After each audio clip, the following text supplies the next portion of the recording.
हर हर महादेव। ना गुरु जी अनंतम अनंतम शुक्राना।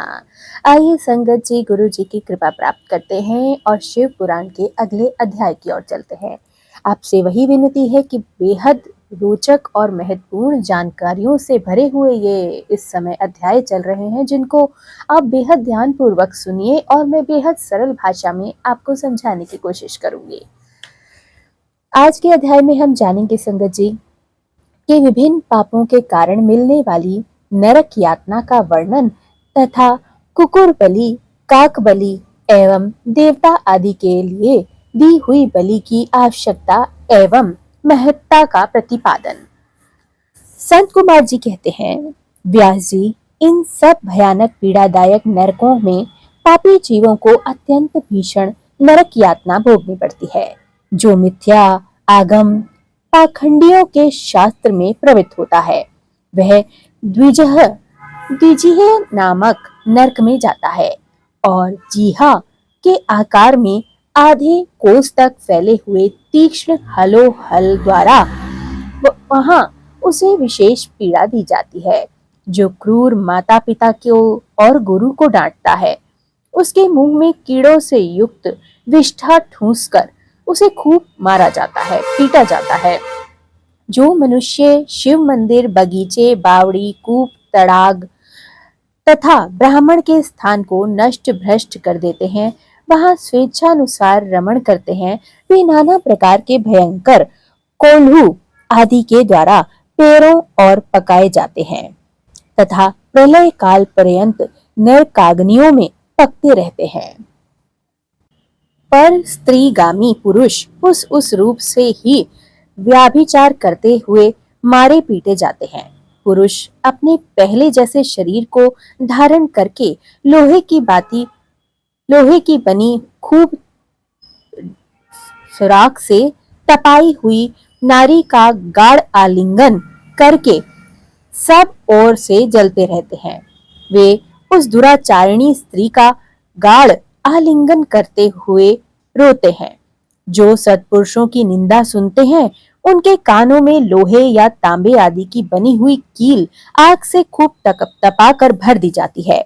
इनके सिवा जस्ते, शीशे और पीतल को गलाकर पानी के समान करके उनके कान में भर दिया जाता है।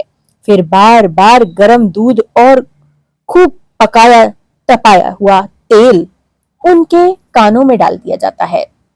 फिर उन कानों पर वज्र का लेप कर दिया जाता है। इस तरह क्रमशः उनके कानों को उपयुक्त वस्तुओं से भरकर उनको नरक में यातनाएं दी जाती हैं। क्रमशः सभी नरकों में सब और ये यातनाएं प्राप्त होती हैं और सभी नरकों की यातनाएं अति कष्टदायी होती हैं। जो माता पिता के प्रति बोहें टेढ़ी करता है अथवा उनकी ओर उद्दंडता पूर्वक दृष्टि डालता है या हाथ उठाता है, उनके मुखों को अंत तक लोहे की कीलों से दृढ़ता पूर्वक भर दिया जाता है। जो मनुष्य लुभाकर स्त्री की ओर अपलक दृष्टि से देखते हैं, उनकी आंखों को तपाकर आग के समान लाल की हुई सुई घोंप दी जाती है। जो देवता, अग्नि, गुरु और ब्राह्मणों को अग्रभाग निवेदन किए बिना ही भोजन कर लेते हैं, उनकी जीभा को मुख से में लोहे की सैकड़ों कीलें तपाकर ठूस दी जाती हैं।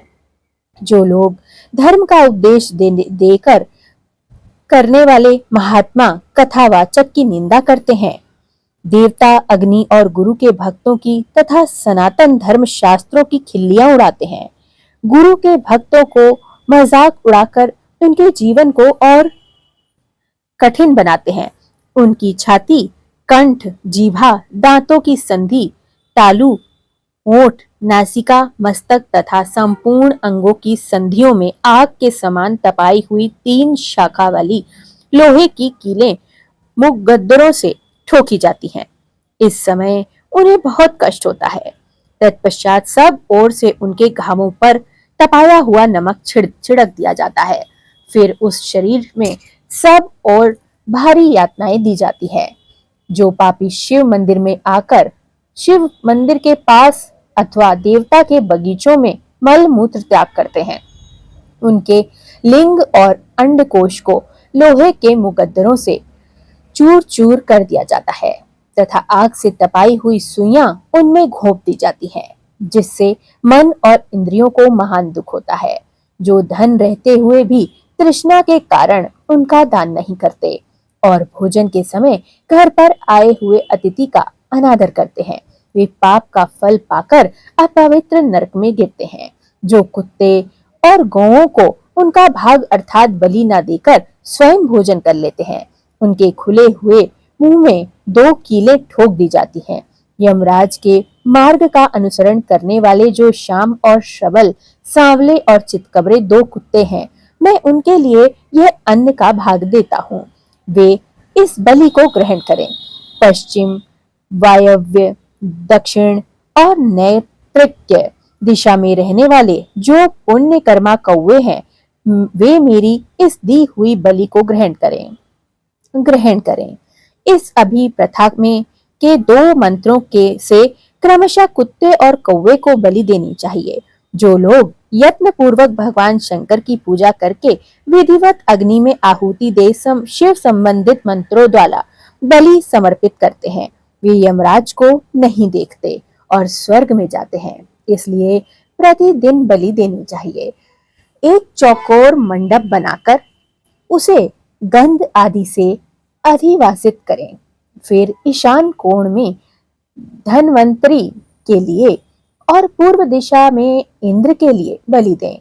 दक्षिण दिशा में यम के लिए, पश्चिम दिशा में सुदक्षोम के लिए और दक्षिणा दिशा में पितरों के लिए बलि देकर पुनः पूर्व दिशा में अयरमा को अन्न का भाग अर्पित करें।